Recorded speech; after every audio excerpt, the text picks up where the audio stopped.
Bonjour à tous et merci de nous retrouver pour ce numéro de la Revue des Unes. On ne peut pas repousser indéfiniment la révision de la liste électorale. C'est la réponse donnée par le porte-parole du gouvernement à l'issue du Conseil des ministres d'hier à l'opposition.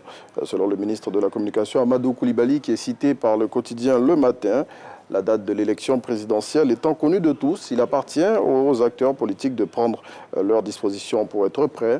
Le confrère souligne que, comme à l'accoutumée, de nombreuses décisions ont été prises lors de cette rencontre.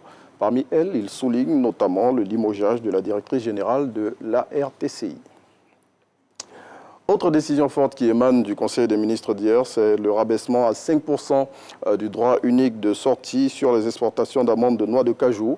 Cette mesure, selon Fraternité Matin, qui cite le compte-rendu de ce Conseil présidé par le chef de l'État Alassane Ouattara, vise à encourager la transformation locale de ce produit. Il faut accélérer le recasement des déguerpis des zones à risque du district d'Abidjan et l'achèvement de la deuxième phase de la voie Y4.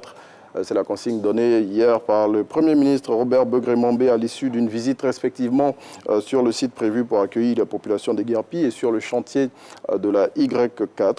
Selon le chef du gouvernement qui est cité par le quotidien Le Mandat, la fin des travaux de ces deux sites étant prévue pour octobre 2025, il faut faire vite pour être dans les délais. Le président du Front populaire ivoirien est en train de se tirer une balle dans le pied. C'est ce que nous dit l'expression à sa une de ce jour. Selon le confrère, en se rapprochant du Parti des peuples africains Côte d'Ivoire, Pascal Affi N'Guessan risque de mettre fin à sa carrière politique. Plus de précisions sur le sujet dans le numéro de ce jour du confrère. Et puis la commune de Guintéguéla est en deuil.